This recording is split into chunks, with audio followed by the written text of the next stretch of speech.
परमेश्वर के नाम की स्तुति हो, परमेश्वर के नाम की जय जयकार हो। परमेश्वर ने हमें फिर से एक और दिन दिया है ताकि हम प्रभु की स्तुति और करें, प्रभु की महिमा करें।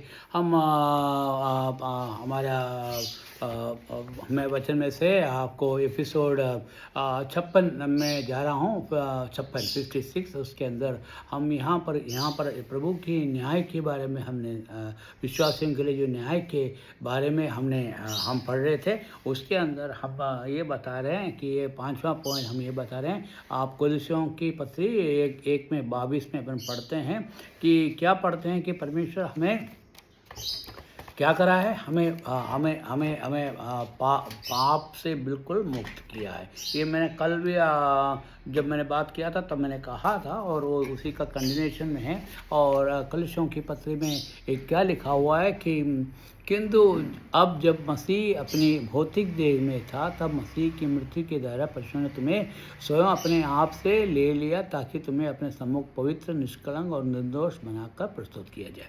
यहाँ पर बता रहा है कि प्रभु क्या कह रहा है कि तुम्हें निष्कलंक और निर्दोष ठहराने के लिए ही प्रभु ने हमारे लिए क्या करा, हमारे लिए जान दिया है। ये बात है हमको देखने को मिलेगी। क्या लिखा इंग्लिश में कि in the body of his flash through death, वो उसके शरीर, वो मतलब वो परमेश्वर है, वो परमेश्वर ने हमारे लिए वो क्या करा, अपने शरीर को, रूप को धारण कर वो इसलिए आया कि वो देखो परमेश्वर को कोई मार नहीं सकते, और यदि परमेश्वर को मार सकते तो परमेश्वर नहीं, तो परमेश्वर ने हमें बचाने के लिए उसने अपना रूप को रूप में जो है वो है ना मनुष्य के शरीर में पैदा हुआ। हम पढ़ते हैं कि मरियम के द्वारा वो पैदा हुआ, वो गर्भवती हुई वो जोसेफ के तरह नहीं, उसके पति जोसेफ के द्वारा नहीं, वो परमेश्वर के द्वारा पैदा हुआ। और वो उसने क्या करा, भौतिक शरीर पाया, हम अपने जैसे ही शरीर उसने पाया। और उसके बाद क्या करा है, वो अपने लिए जान दे दिया। क्योंकि अपने लिए जान क्यों दिया, क्योंकि नहीं तो हमें समझ में नहीं आएगा। यदि मैं हमेशा कहता हूँ, यदि आपको एक चींटी से कोई बात करना है तो चींटी को समझ में नहीं आएगा, और यदि आपको बात करना तो चींटी बन जाओ। आपको किसी गरीब से बात करना है तो गरीब बनो, कोई अब तो तभी वो समझेंगी, क्योंकि आप अमीर या बन के आप किसी गरीब को नहीं समझा सकते। अरे अब हम उसके अवस्था में, उसके चाल चलन में हम चलेंगे तभी हम बता सकते हैं। और यहाँ पर क्या है कि हम देखते हैं कि परमेश्वर ने जो खुदावंत है, जो स्वर्ग में विराजमान है, वो पृथ्वी पर आया। पृथ्वी पर आप परमेश्वर के रूप में बात नहीं करें। यदि ऐसी बात हो तो वो स्वर्गदूतों को भेज देते। तो स्वर्गदूत क्योंकि मनुष्य के रूप में नहीं है, वो हमारे शरीर जैसे हम शरीर में रहते हैं वैसे वो शरीर में नहीं रहते। वो क्या है कि वो उसके अंदर वो उस स्वर्गदूत में फ्लैश एंड ब्लड नहीं है, उनको फ्लैश और क्योंकि वो जो है अनादिकाल तक जीने वाले हैं, और उसके अंदर आत्मा ही है स्वर्गदूत। और यहाँ पर हम बता सकते हैं कि परमेश्वर आत्मा होकर वो क्या करा, मनुष्य के रूप में सादृश्य में बना, और क्या करा, वो शरीर के रूप में आके हमें समझाया, हमारे रीति से जिया। 33.5 साल उसने वो जिया, और जीने के बाद उसने बोले देखो हम तुम्हारे जैसे ही हैं। और उसके बाद हमारे जैसे दुख तकलीफें, हमारे जैसे दर्द, हमारे जैसे हर चीज़ों से गुजरा, और वो सिर्फ एक चीज़ से ही कमी रहा। कौन सी चीज़ से? सिर्फ पाप से अकेले वो अलग रहा। बाकी सब चीज़ में हम जैसे ही वो था, और वो हमारे जैसे ही होने के बाद वो पाप ना करने के बाद भी, और उसमें पाप नहीं रहने के बाद भी हमारे पापों को उसने ले लिया। बिल्कुल देखो, समझिए। अब आप क्योंकि नहीं तो आप क्या कहते साहब, आप भी पापी, आप भी इस पृथ्वी पर आके देखिए, और आप मनुष्य बन के हमारे जैसे रह के दिखाइए, और तभी मालूम पड़ा कि हम किसने दुख और दर्द से गुजरते हैं। आप तो परमेश्वर है, आप तो अनादिकाल में विराजमान हैं, और स्वर्ग में विराजमान है। हमारे जैसे बन के आप देखें, और इसीलिए परमेश्वर ने अपने आप को मनुष्य के रूप में बनाया। आप इब्रानियों के पत्र में पढ़ा कि वो अपने आप को नीचा किया, स्वर्ग से वो नीचा किया। कब तक नीचा किया? अरे भाई वो मनुष्य के मतलब स्वर्गदूतों से भी नीचे, मतलब मनुष्य के रूप में वो आया। वो मृत्यु के वो क्रूस के मरण तक वो नीचा हुआ, मतलब उसने अपने आप को गिरा दिया।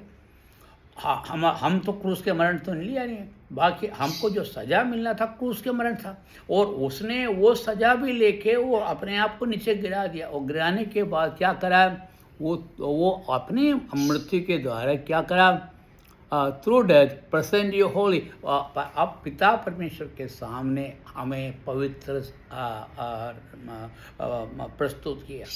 मतलब आप कह सकते हैं कि हम अब इस प्रकार से कह सकते हैं कि मैं एक उदाहरण के रूप में आपने एक एप्पल का बीज मिला और आपने उसको रखा, उसको मिट्टी में गाड़ा, वो बड़ा हुआ, और उसके बाद उसमें से जो फल आया उस फल को सामने आपके मालिक के सामने रखते हैं। उसी प्रकार से परमेश्वर ने हमारे वो गाड़ा गया, और वो हमको हमारे सामने वो हमको पवित्र बनाकर पिता परमेश्वर के सामने प्रस्तुत किया।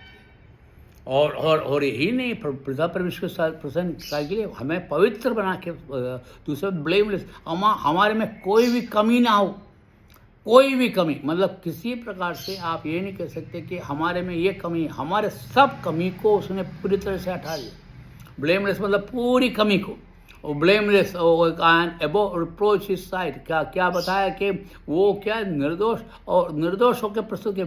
और मतलब बिल्कुल निर्दोष, मतलब आप बिल्कुल राइचस हो, मतलब आपका अधर्मी होकर ठहराया गया। धर्मी होकर ठहराना मतलब आप धर्मी हैं क्या? नहीं, आप धर्मी नहीं है, क्योंकि हम में पाप हैं। हम धर्मी कभी नहीं हो सकते। बाकी परमेश्वर ने हम धर्मी बनाने के लिए हमारे पाप को सब निकाल दिया, और हमारे पापों के लिए वो क्रूस पे टांगा गया। तो हमें देखो यहाँ पर 3 चीज़ बताया गया है। वो एक तो आपको पवित्र बनाना है परमेश्वर को, दूसरा आपको निर्दोष ठहराना है, आपके शरीर में कोई भी कमी नहीं हो, आपके जितने भी कमी हो उसको पूरा निकाल कर, और क्या करा? परमेश्वर के सामने प्रस्तुत किया। तो हम परमेश्वर के सामने प्रस्तुत है। हम अब पहले क्या था? हम हमारे बारे में क्या, तो हम अन्य जाति लोग थे, हम परमेश्वर से कोई संबंध रखने वाले थे। हम क्या करते थे? पूजा पाठ करके हम है ना, अब मूर्ति पूजा करते। परमेश्वर ने कहा है उसके वचन में, तुम मूर्ति पूजा नहीं करोगे, तुम किसी भी चीज़ की मूर्ति नहीं बनाओगे। और मूर्ति ना तो लकड़ी से या सोने से या चांदी से या कोई भी चीज़ से आप मूर्ति नहीं बनाओगे, क्योंकि तो आपका कहना इस प्रकार से है कि साहब हम मूर्ति हम परमेश्वर की बनाए, भले परमेश्वर किसी ने देखा नहीं देखा, तो हम परमेश्वर की मूर्ति बना के हमको कुछ दिखने के लिए चाहिए, ताकि हम उससे दुआ करें। हमको दुआ करने के लिए हमको कुछ दिखना चाहिए, तो इसीलिए हमने मूर्ति बनाई। देखो मैंने बहुत लोगों से बात हुआ, बोले कि हमको कुछ तो दिखना चाहिए, हम किसको पूजा कर रहे हैं, हम कैसे, तो जो हम बिना देखे किसी को पूजा नहीं कर सकते, इसीलिए हम मूर्ति बनाए। अरे भाई ठीक है, तो मेरे बच्चे लोग ये सोचते हैं, बोले कि मेरे को देखा नहीं है, और मेरे को हमको अपने पिता के रूप में हमको एक रूप चाहिए, उसके लिए हम क्या करें, हमको फ़ोटो चाहिए जिसको हम रोज़ आके उसको एक करें कि वो आपने हमें जन्म दिया, ये कहकर हम तुमको धन्यवाद देने के लिए आपका एक रूप चाहिए। आपके माँ ने भी उसका रूप को नहीं देखा, नहीं बताते हुए बस ये कह रहा है कि तो आपने क्या सोचा? बोले मेरे को तो हमारे पिता को हमने देखा नहीं। ठीक है, आपके पिता को देखा नहीं, तो इसलिए हम ऐसा करते हैं, हम जानवरों को कोई एक जो भी दिखे, जो अच्छे जो जानवर है उसका एक मूर्त बना लेते हैं, और हम ये कह के कहते हैं कि भाई ये तुम्हारा ये अच्छा जानवर है, हम इसकी पूजा करेंगे, क्योंकि मैंने हमारे पिता को नहीं देखा, ये हमारे पिता है। क्या वो सही होगा? वो कभी सही होगा? कभी भी सही नहीं होगा। मतलब ये आप इस प्रकार से कह सकते हैं कि भाई मेरे को एक फालतू, या आप अमेरिका वगैरह में जाएंगे तो आप क्या क्या कुत्ते को पालते हैं, और सूअर को भी पालते हैं, वो घर के अंदर रहते हैं, सांप को पालते हैं। हम सांप की मूर्ति बना दिया, ये और क्या कहते हैं, कुत्ते की मूर्ति बना दिया, या हम सूअर के रूप मूर्ति बना दी और हम उसकी पूजा कर रहे हैं क्योंकि ये मेरे पिता है। क्या वो आपके पिता हो सकता है? इसीलिए परमेश्वर ने कहा कि मेरे को किसी ने भी नहीं देखा है। आप यूहन्ना की पत्री में पढ़ेंगे, किसी ने भी परमेश्वर को नहीं देखा, सिर्फ पुत्र के सिवा। तो वो परमेश्वर जिसको किसी ने नहीं देखा है, उसकी आप कैसे मूर्ति बनाओगे? तो यदि आप ऐसा मूर्ति बनाते हो, क्या उसकी निंदा करना नहीं? और मैं सोचो, मैं वापस आ गया और मैं देखूंगा, अरे मेरे जहाँ पे आपने कुत्ते का फोटो रखा है, अरे आप सूअर का फोटो रखा है, ये आपका पाप आया करके रखा हुआ है, तो आपको कैसा लगेगा? परमेश्वर इसलिए कहता है कि तुम किसी की भी मूर्ति नहीं बनाओ, और यदि आप मूर्ति बनाते हो तो क्या कर रहे हो? आप पाप करो। बोले कि हम क्रूस बना दिया। भाई मैं आपको ये पूछूं, मैं अपने बच्चों को लकड़ी से मारता हूँ जब बच्चे थे, या कुछ लोग तो आप देखते हैं कि दंड देते तो कोड़े से मारते हैं, या फिर और आपको किसी प्रकार का दंड किसी चीज़ से देते हैं। क्या हम उसको पूजेंगे? अब तो मेरे बच्चे कह रहे हैं कि मेरे को पापा आपने लकड़ी से मारा, तो ये लकड़ी को रखा हुआ, मैं इसको पूछता हूँ। क्या उसी प्रकार नहीं है? परमेश्वर ने जब वो क्रूस पे मारा तो हम क्रूस की पूजा कर रहे हैं। हम क्रूस की पूजा क्यों कर रहे हैं? क्योंकि परमेश्वर उसके अंदर मरा, तो मतलब उसको दंड देने वाला कौन है? क्रूस है। यदि क्रूस नहीं हो तो दंड मिलेगा। तो मतलब तुमको ये बात सही है कि हमारे पापों के लिए वो क्रूस मारा, तो हम क्या कर रहे हैं? परमेश्वर की स्तुति करने के बजाय हम क्रूस को लेके हम उसको दंडवत कर रहे हैं। वो सही है? परमेश्वर के वचन के अनुसार वो गलत है। परमेश्वर ने क्रूस को आपका मुक्तिदाता नहीं बनाया, वो उसके द्वारा दंड पाया, वो जिसके अंदर वो उसको लटका दिया, कि जिसके अंदर हमको लटका दिया। अब मैं आपको इस प्रकार से एक बात कहूँ, मैं जा रहा था कि मेरे दरवाजे में एकदम से दरवाजा आके एकदम से खुला, वो उसके अंदर क्या कहते हैं स्प्रिंग लगा हुआ था, जैसे ही बंद करने गया तो ये एकदम से झटका देके और उसने मेरे फटाक से मुंह पे मार दिया और मेरे आँख टूट गए। आँख मतलब आँख मेरे मैं एकदम से आँख में लग के आँख पूरा चला गया। हाँ, तो मैं बोलूँगा, अरे भैया देखो ये दरवाज़ा है ना, ये मेरा दरवाज़ा है, इसको पूछता हूँ क्योंकि ये परमेश्वर है। क्या है ये सही है? आप जरा सोच के देखिए, परमेश्वर कहाँ पर है? परमेश्वर आत्मा है, और कहाँ पर रहता है? आपके दिल में रहता है। हमको दिल में रहने वाले परमेश्वर की हम स्तुति करना चाहिए, और हमें परमेश्वर निर्दोष और निष्कलंक रहा है। मैं यहाँ पर मैं अपने बात को ख़त्म कर रहा हूँ, मेरे टाइम ख़त्म हो गए। मैं आप लोगों को, मैं भाई बहनों को आप बताता हूँ, आप किसी भी चीज़ की मूर्ति नहीं बनाए, क्योंकि परमेश्वर है, अनादिकाल का परमेश्वर है। वो स्वर्ग में विराजमान में, उसका रूप किसी ने नहीं देखा। यदि आप किसी प्रकार से रूप बनाते हो तो परमेश्वर की निंदा करते हैं, उसकी ठाट्टा करते हैं। प्रभु के नाम की महिमा हो। आमीन।